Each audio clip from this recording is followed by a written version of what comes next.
This YCN segment is brought to you by H.R. Clough and Kearsarge Heating, your local energy specialist.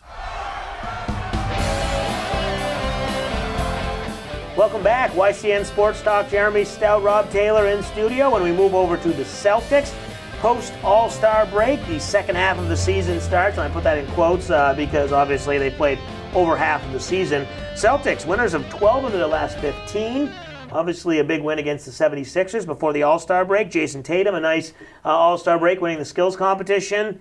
Are they still one of the teams to beat in the East? You obviously have the retooled 76ers. You've got Milwaukee, Toronto, Indiana.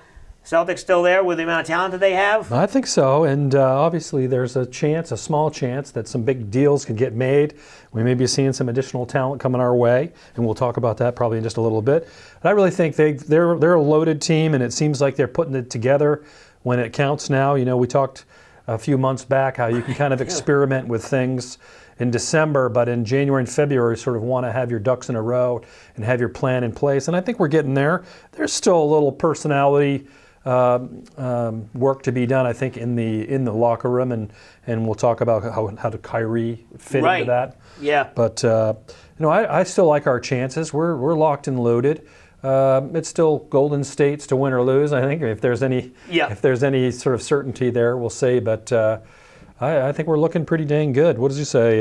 12 of the last 15. Right. Yeah. So they've been doing pretty well. Obviously, the break will give them some rest, and like you said, they're starting to figure things out. Hopefully, and you mentioned the Kyrie thing, and the biggest question is he going to resign? Will he resign before the deadline? Probably not. Before the end of the season. But he could test free agency. Do you think it matters how the season ends? If they win a championship, does he stay or does he go? If he doesn't win a championship, or does that not matter? Take into account his decision. Oh, I think it matters a lot to Kyrie. I think he's one of those guys that would take less money to play where he can win, and I think it really matters if they wash out of the playoffs early and sort of just fizzle on the vine. That would definitely dictate the off season and his motivations and his moves.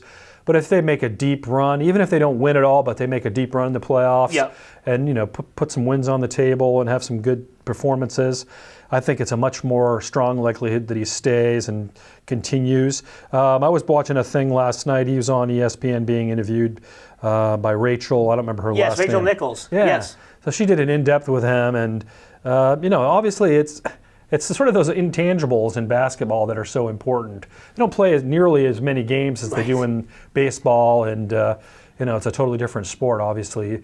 But it's those little intangible things like the locker room and the feelings. And it really struck me as to how much Kyrie has sort of matured in his role with the Celtics. When he first came in, he was used to being sort of second fiddle to LeBron in Cleveland. And now he's really the man in Boston. Right. And I think that's taken him at least a couple of years to adjust to here. And he's still in the process of adjusting. So I think there's more to be written for the Kyrie story in Boston.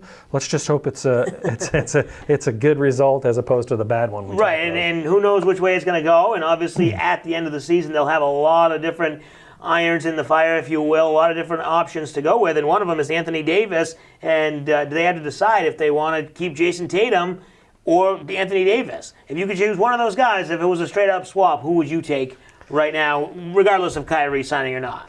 Yeah, so I think Anthony Davis is probably, if you add him to the mix, it really does put them much higher up on the possibilities of winning it all. Right.